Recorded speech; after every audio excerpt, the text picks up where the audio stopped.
Hello મિત્રો, જય શ્રી કૃષ્ણ. આપ સૌનું સ્વાગત કરું છું મારા ચેનલની અંદર.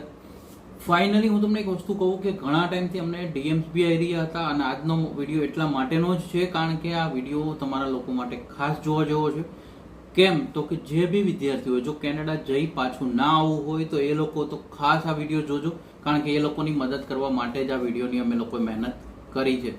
સ્પેશિયલ એક બહુ જ રિસર્ચ કર્યા બાદ તમારી સાથે આ શેર કરવા જઈ રહ્યા છીએ કે ભાઈ તમને લોકોને કેનેડા જાઓ અથવા કેનેડામાં છો તો કેનેડાથી રિટર્ન ના આવવું પડે, તમે લોકો સેટલ થઈ શકો ભણી ગણીને, જે બી તમે ખર્ચો કર્યો છે તો એ તમને એટલીસ્ટ ઉપયોગી થઈ શકે. આ બધા ઉદ્દેશ્ય સાથે આજનો વિડીયો તમારી સાથે રિલીઝ કરવા જઈ રહ્યા છીએ. જો ચેનલ પર નવા છો તો સબસ્ક્રાઇબ કરી દેજો, નોટિફિકેશન ઓન રાખજો, વિડીયોને હાઈપ, લાઇક અને શેર જરૂર કરજો, કારણ કે સ્પ્રેડ એજ્યુકેશન, સપોર્ટ એજ્યુકેશન. હવે તો કે હું તમને જે યુનિવર્સિટીના લિસ્ટ આપવા જઈ રહ્યો છું, એક રિસર્ચ મુજબ કે જે બી અત્યારે કેનેડામાં જે બી વિદ્યાર્થીઓ છે, આ વિદ્યાર્થીઓને જે તકલીફ ઊભી થઈ છે, કે કોકને હાઉસિંગ ક્રાઇસિસ હશે યા કોકને જોબના ક્રાઇસિસ હશે, જે બી હશે ઓબ્વિયસ છે, આ બધાની અંદર એક રિસર્ચ રિપોર્ટ એવો હું તમારી સાથે શેર કરું કે જેની અંદર આ પ્રોબ્લેમ ઓછો જોવા મળ્યો છે અથવા આ યુનિવર્સિટીના વિદ્યાર્થીઓનું આમાં લિસ્ટમાં એક સારો રિસ્પોન્સ દેખાઈ રહ્યો છે. તમે લોકોએ જો નોટ ડાઉન કરવું છે તો પેન પેપર લઈ લો. હું તમને સ્ટાર્ટ કરું છું. University of Toronto. આ બધી યુનિવર્સિટી પહેલા નોટ કરી લો, પછી હું તમને બેનિફિટ્સ બી કહીશ. આ કોઈ પ્રમોશન વિડીયો નથી, હું તમને હજી બી કહું છું. આ ખાલી રિસર્ચ રિપોર્ટ તમારી સાથે શેર કરું છું. McGill University, University of British Columbia, McMaster University છે, યુનિવર્સિટી ઓફ અલ્બર્ટા છે, યુનિવર્સિટી દ મોન્ટ્રીયલ છે, યુનિવર્સિટી ઓફ વોટરલૂ છે, યુનિવર્સિટી ઓફ ઓટાવા છે, યુનિવર્સિટી ઓફ કેલ્ગરી છે, વેસ્ટર્ન યુનિવર્સિટી છે, ક્વીન્સ યુનિવર્સિટી છે, સાયમન ફ્રેઝર યુનિવર્સિટી છે, University of Victoria છે, ડેલહાઉસ યુનિવર્સિટી છે, યુનિવર્સિટી ઓફ સાસ્કેચુઅન છે, યુનિવર્સિટી લેવલ્સ છે, યુનિવર્સિટી ઓફ ગુલેબ છે, યોર્ક યુનિવર્સિટી છે, કેલ્ટ્રોન યુનિવર્સિટી છે, મેમોરિયલ યુનિવર્સિટી છે, ન્યૂફાઉન્ડલેન્ડની છે. હજી આની અંદર લિસ્ટ આપવા જઈ રહ્યો છું. આમાં એક વસ્તુ પહેલાં હું તમને વચ્ચે કહી દઉં કે આ બધી યુનિવર્સિટીઓ સારી રેન્કિંગ યુનિવર્સિટી છે. આના માટે થોડી તમારે મહેનત બી લાગશે. અને બીજી વસ્તુ કે કદાચ તમને એજન્ટો મોસ્ટ ઓફલી તમને આમાંથી યુનિવર્સિટીનું લિસ્ટ કદાચ ના બી આપી શકે, બિકોઝ આના કોઈ ડાયરેક્ટ ટાઈપ્સ નથી હોતા. આ ડાયરેક્ટલી તમારે એપ્લાય કરવાનું હોય છે એઝ એ સ્ટુડન્ટ તરીકે.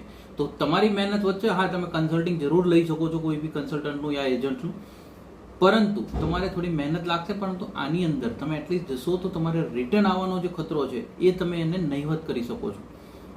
હવે તો કે યુનિવર્સિટી ઓફ ક્યુબેક છે, યુનિવર્સિટી ઓફ મોન્ટ્રીયલ છે, યુનિવર્સિટી ઓફ મેનિટોબા છે, યુનિવર્સિટી ઓફ વિન્ડસર છે, કોન્કોર્ડિયા યુનિવર્સિટી છે, ટોરેન્ટ મેટ્રોપોલિટન યુનિવર્સિટી છે, યુનિવર્સિટી ઓફ ન્યૂ બ્રુન્સવિક બી છે, ઓન્ટારિયો ટેક યુનિવર્સિટીઝ છે, યુનિવર્સિટી ઓફ રજાઇના છે, લેકેડ યુનિવર્સિટી છે, બ્રોક યુનિવર્સિટી છે, સેન્ટ ફ્રાન્સિસ ઝેવિયર્સ યુનિવર્સિટી છે, University of northern British Columbia છે, યુનિવર્સિટી ઓફ લેબ્રિજ છે.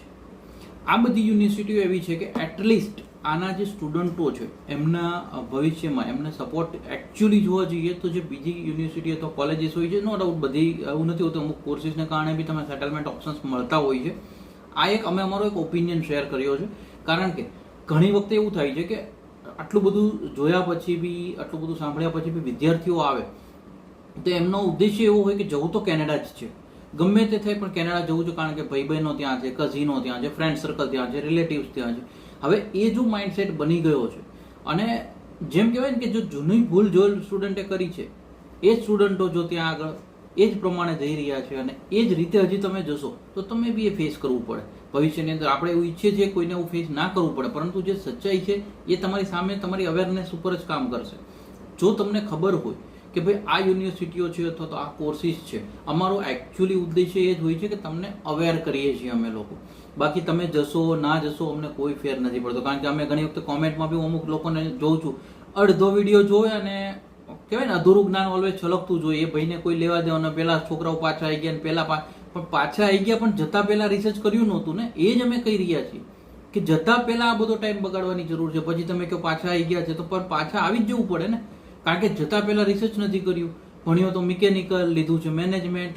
આ બધું જો તમે શાંતિથી જોઈને ગયા હોત તો એ પાછું આવવું પડે. અને હજી બી તમને લોકોને અમે કહીએ છીએ કે અમારો એક ઉદ્દેશ્ય છે, આની અંદર કોઈ પ્રમોશન નથી કે ભાઈ આ યુનિવર્સિટી લ્યો, આ યુનિવર્સિટી. વિદ્યાર્થીઓ કે અટકે છે તો અમારું એક સજેશન એવું હોય કે એટલીસ્ટ ક્યાંકથી માહિતી લ્યો, સજેશન લ્યો, રિસર્ચ કરો. કારણ કે પહેલા કેનેડા કેવું હતું, સરળતાથી જતા હતા છોકરાઓ, બધા સ્ટડી, વર્ક, PR, સેટલ થવાના ઓપ્શન્સ મળી રહ્યા હતા.